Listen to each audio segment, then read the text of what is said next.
Frank Theron presents Fantasy.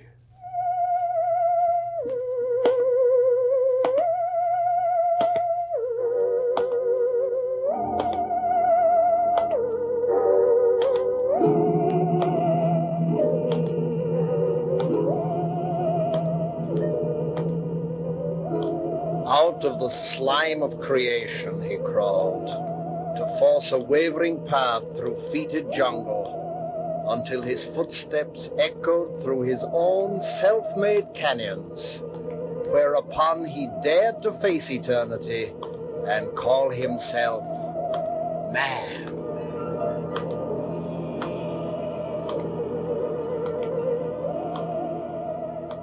Look within yourself, O mind of man. Of what worth are your fleeting impressions? What philosophy dares decide between the real and the unreal, the true and the false, without thought to the strange happenings in the universe? A caution to your puny wisdom, O mind of man.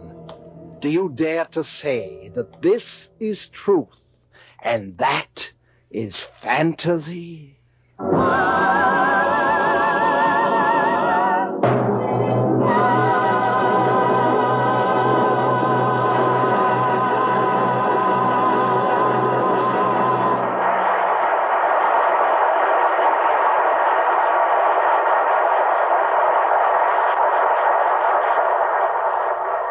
Quite obviously, it's time for the sponsor's opening commercial message. So, in the absence of said sponsor, we will use this space to tell you about fantasy. Our message is short. As you consider this program, bear 2 points in mind. 1, fantasy has the same high listener appeal as that enjoyed by the current cycle of murder mysteries, without the objectionable qualities of the murder mystery. 2, fantasy offers a source of radio material virtually untapped since Orson Welles skyrocketed to fame with his Men from Mars. But don't misunderstand. Fantasy is not a series dependent on the space void. For fantasy can happen in your own backyard. And now, as you listen to our story, we ask that you decide for yourself. Is it truth or is it fantasy? Listen to Entity from the Void.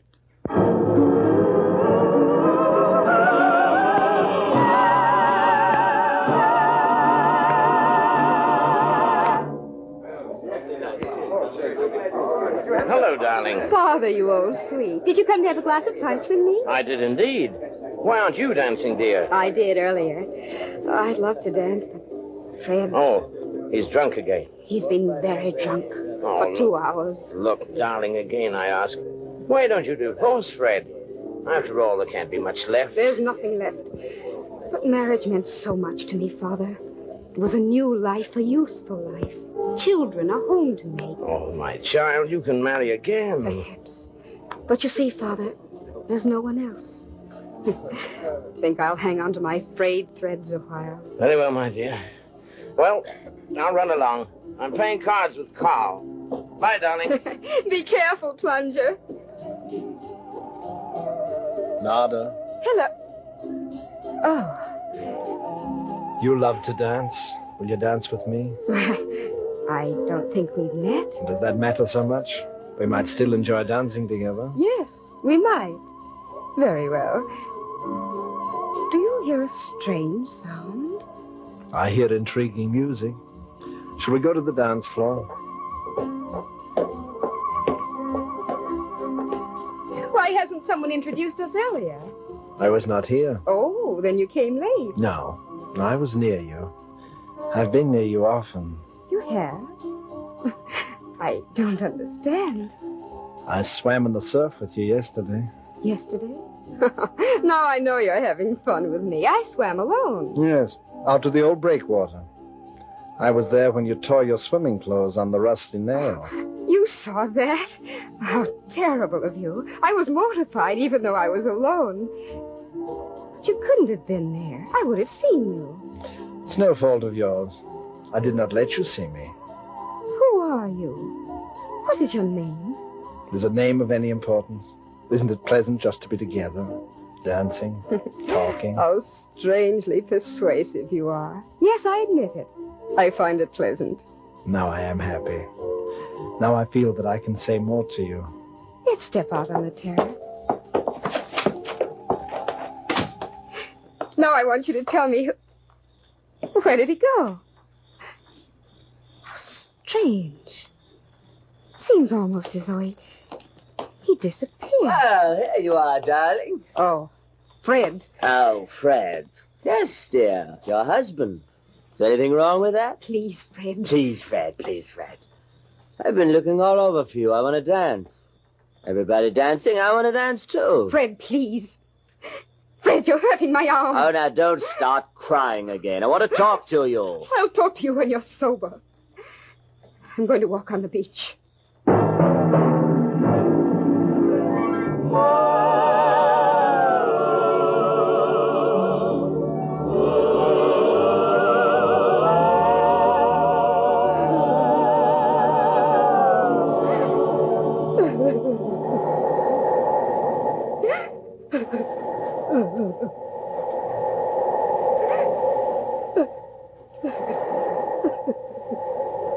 Nada, darling. Oh, Father, I didn't hear you come.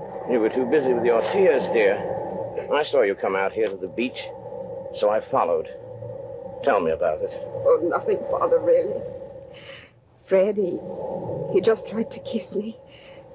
And after all, he is my husband. My dear, I know that your loyalty is badly misplaced. You're chained to a besotted fool, and I'll not stand by any longer. But there must be something we can do for him. Perhaps a good punch in the jaw, which I would like to administer personally. Now you're giving away to your feelings, Father. If we could get him away from liquor Wait. for a while. My Southern Queen is sailing for Rio in 3 days, carrying steel plates for me.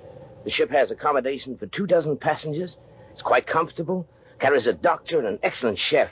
But no bar. Oh, Father, you darling, I'd like to try it. If I could keep Fred sober for 2 weeks, it might just be enough to bring him back to reason. Well, I'll arrange it in the morning. Now, how about drying your eyes and coming back to the party? In a moment. Father, did you see the man I danced with just after you left me? Why, no, dear. I went to play bridge. I'm sorry. I wanted at least to know his name. Well, what did he look like? Describe him. I can probably name him. Well, he was tall, with wonderful shoulders and crisp brown hair with just a little bit of a wave in it. And the bluest eyes I've ever seen. And there was a cleft in his chin. And... Oh, darling, how many fillings in his teeth. You certainly looked this young man over. Oh, Father, I didn't really. I don't recognize this paragon. I'm sorry, dear. Well, it doesn't really matter. But at least I would have liked to know his name. He was strange. Strange. I had an odd feeling of godliness.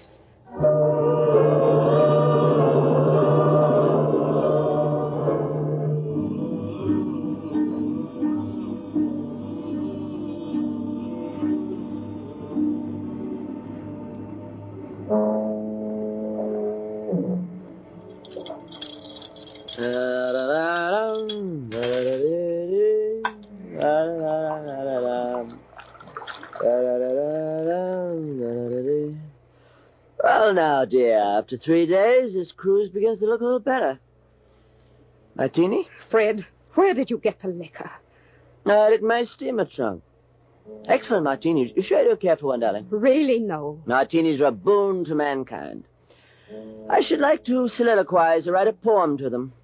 Unfortunately, I can never think of words that rhyme. However, if I do not have the pen, I do have the soul of a poet. Don't you think I have the soul of a poet, Nada? Really now? Please, Fred. I'd rather you didn't put your arm around me now.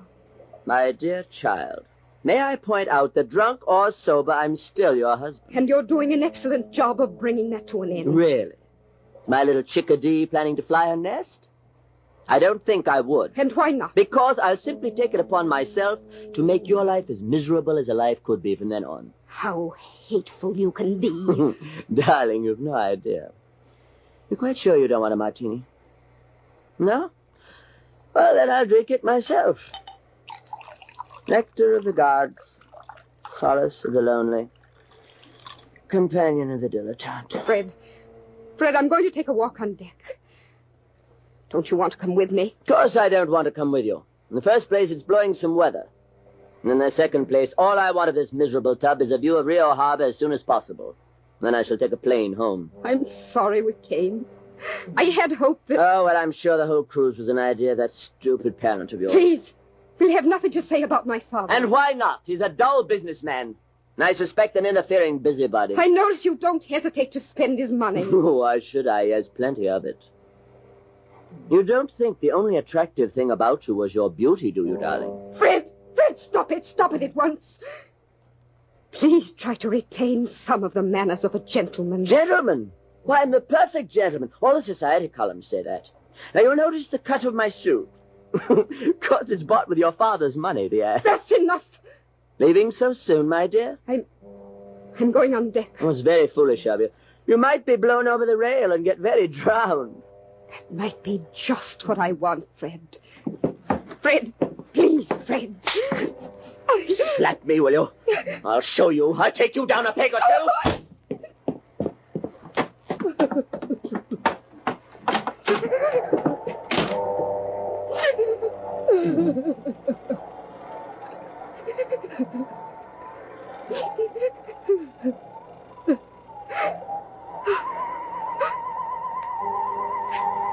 That strange light in the sky. That light! That terrible light!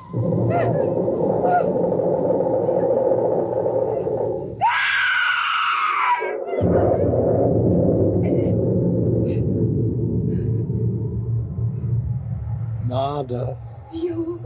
What's happened? That terrible light! The strange sound! What? Nada, please. Do not be afraid. Only trust me. Who are you? Where did you come from? What manner of strange creature are you to come out of the sky? Nada, look at me. Look into my eyes. There you will see that you have nothing to fear. You were frightening, but now Yes, now you are happy, as you were when we danced. That is as it should be. Nada. Tell me. I understand, but believe me, I mean for you only the greatest of good. I am not of your world, Nada. I am an entity out of the void.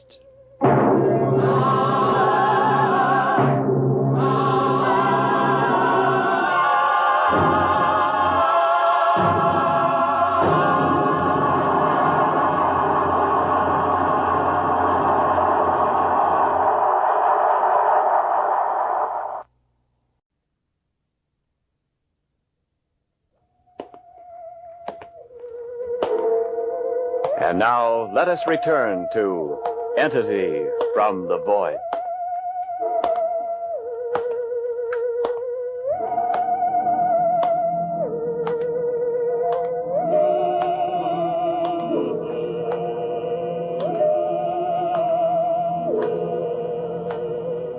What is truth?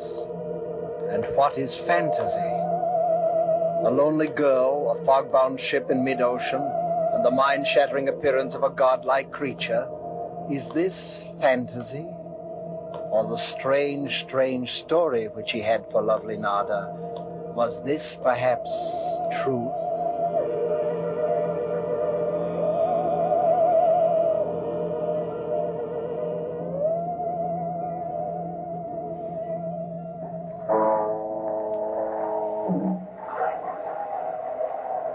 An entity out of the void.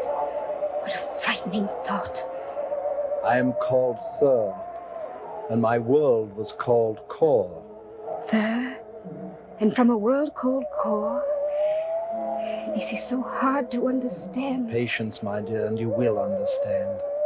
Kor was a planet in the 5th galaxy beyond this. My world has been destroyed for 1,000 years, yet the light from it still shines upon your Earth, for the distance is so great that 2,000 light years are required to bring its glow this far. These things you tell me, they're staggering. My mind, it's in a whirl. But you believe me? Yes. Oddly, I do believe you. My people, though much like the people of your Earth, far surpassed you in intellect. And yet, our science, our culture, our developments of all kinds were of no use when the end came. The end of a tired, worn-out planet. I alone survived, for I alone was given the power. This is frightening, and it's unbelievable. Nada, it is frightening and unbelievable only because your mind is bound by the conventions of an unbelieving world. Let me show you my story. Please do. Tell me your story. Show you my story, Nada. Hold my hands. So. Now clear your mind of all thought. Clear it.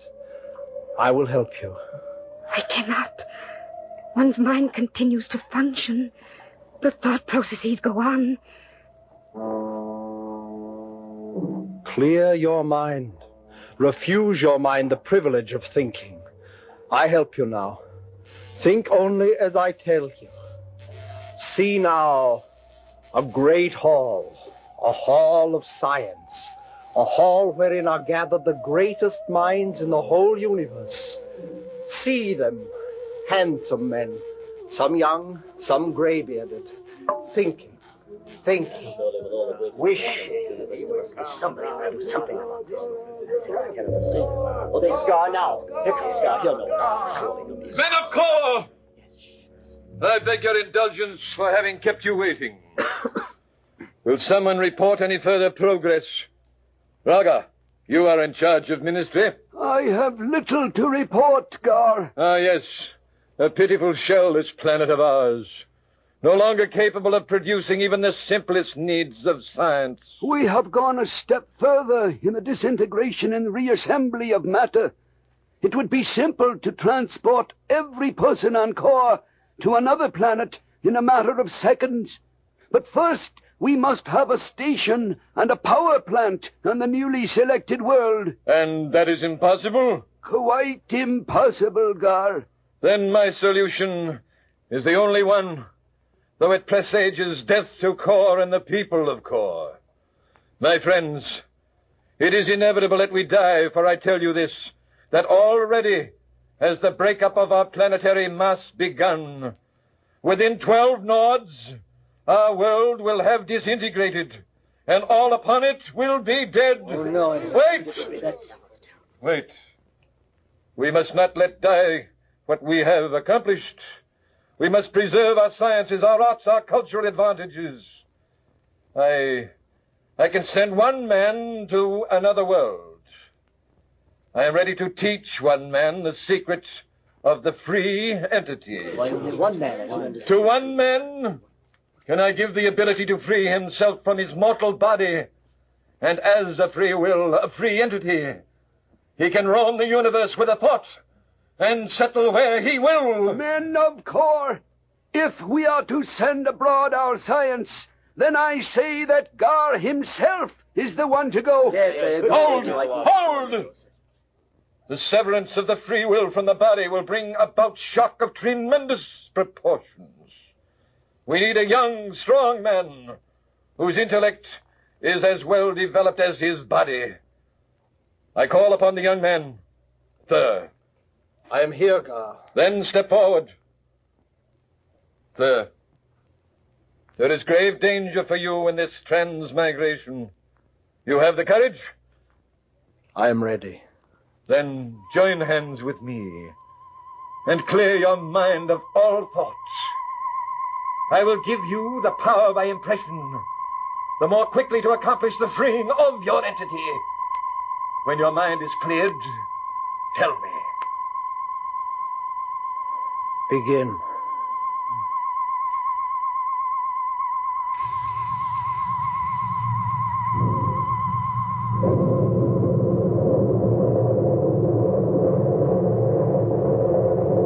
The terrible burning light.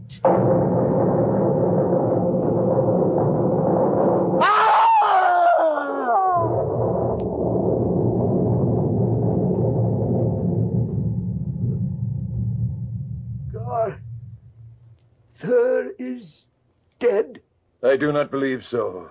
Wait. Thur! Thur! I am safe, God.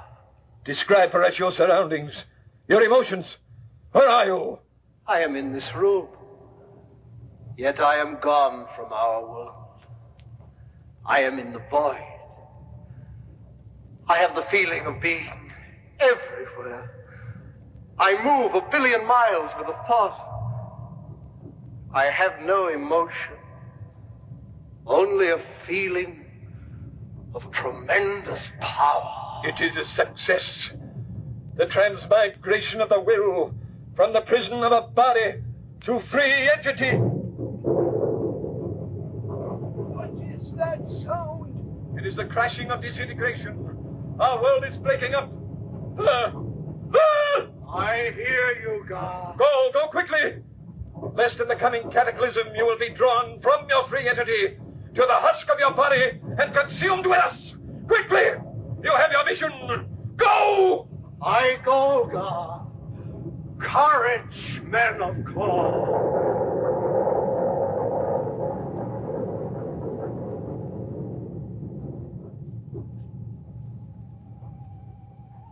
And thus it has been, my Nada. For 1,000 years I have searched for a world to give the science and culture of Kor. Fantastic and wonderful story. And I have no doubt now, Third, of your wonderful powers. Then you will give these great powers, these sciences and this culture of Kor to our world, to the earth. No, my Nada. No, but you said... I said I searched for a world. I examined the planet you call Venus and which we call Mech. The great monsters which people displace, the horrid things still crawling in the steaming slime, have millions of years ahead of them before they'll reach even a remote stage of intelligence. And the hairy creatures who scuttle about on 6 ugly legs and the great ball you have named Jupiter are intelligent enough, but the arts and sciences of Kor are best suited to a race of our physical proportions. But then, this world of mine, why do you not give these things to us? No, my Nada. On this earth, I have found only greed and selfishness and destruction.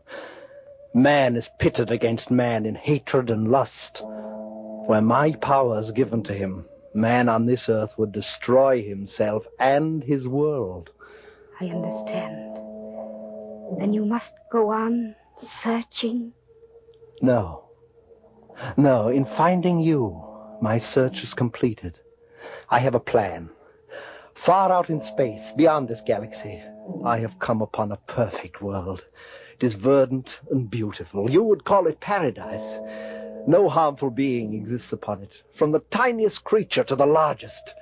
Each one is gentle and kindly. My new world wants only man. You have more to say, sir. In your Christian belief, one man and one woman gave life to this earth. Yes, that is our common belief. Then why cannot one man and one woman give life to my new world? My Nada, only you have measured up to the standards I have set. In your nobility of thought, your gentleness, your loyalty, your goodness, and your beauty. Come with me. How amazing and beautiful. A new race, a new beginning for mankind. Oh, sir, how glorious. My Nada, with all the great powers at my command, I find that none is great enough to conquer the gentlest of all emotions. I find myself completely and utterly in love with you. I know. And I love you, sir. My darling. We mustn't. Why did I let... Oh, sir, please. My Nada, what is wrong? Sir, I am already given to a man. I cannot even think The weakling, the dissipate? Well, you hate him. I know this. Forget him. I cannot. Since childhood, marriage has been sacred to me. I cannot break a vow. In sickness and in death, for better or worse. No, sir. Without you, my power is worthless to me. Sir, if you love me, perhaps you could find among your great powers a way to strengthen my husband against his weaknesses. And of course, I could do so with a thought. Then will you, for me, my dear one, there can be nothing else. Very well, my Nada. Let me bring him to mine. A moment. So, Nada, your husband is no longer a problem. Come, let us go to your cabin.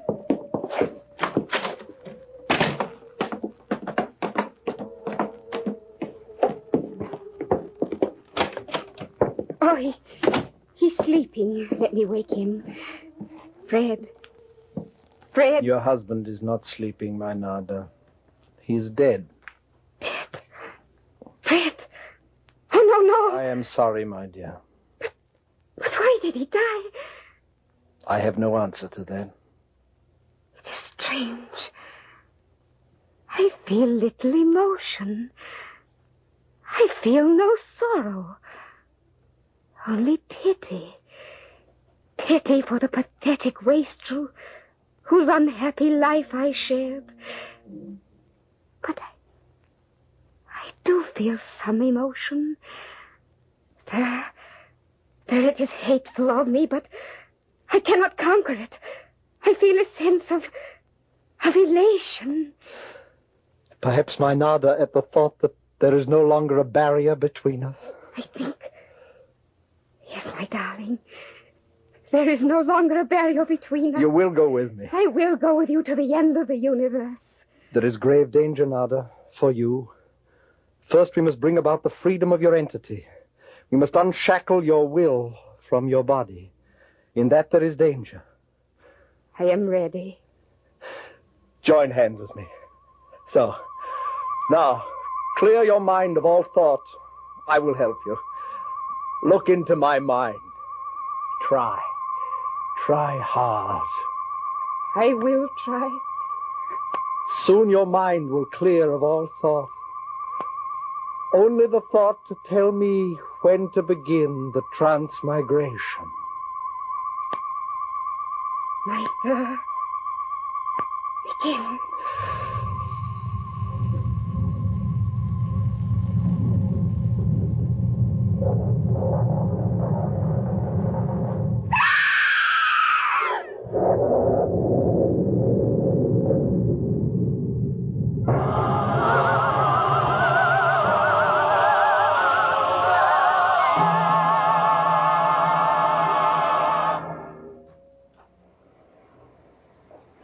Scott, what a terrible thing. That girl's father is the owner of this ship. She and her husband here are socially prominent. Doctor, what killed them? Captain, this man died of acute alcoholism. I saw him at dinner in the salon, and already the signs were there. But Mrs. Westgate and this stranger, whoever he is, what killed them? You're the ship's doctor. You must find out. I have no idea. There are no marks of violence. And see their faces. Captain, they are supremely happy in death. One of these love pacts. This will be a terrible scandal. Somehow I don't believe it was a suicide pact. Captain, they have been dead less than half an hour. We know that. And yet these two bodies are cold. Strangely cold. Why, it is comparable only to what is called absolute cold. The cold of the space void.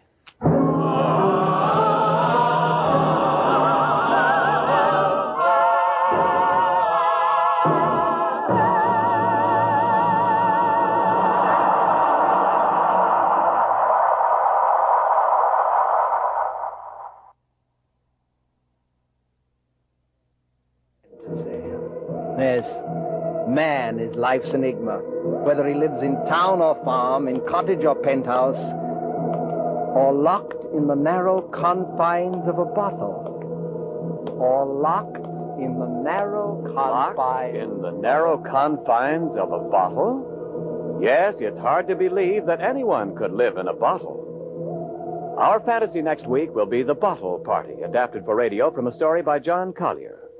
Fantasy is produced in Hollywood by Frank Farron. Tonight's fantasy was written and directed by Hobart Donovan.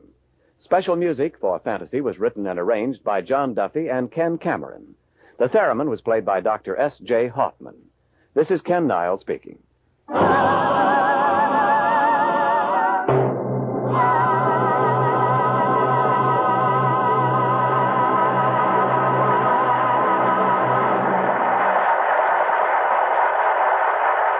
This is an audition transcription.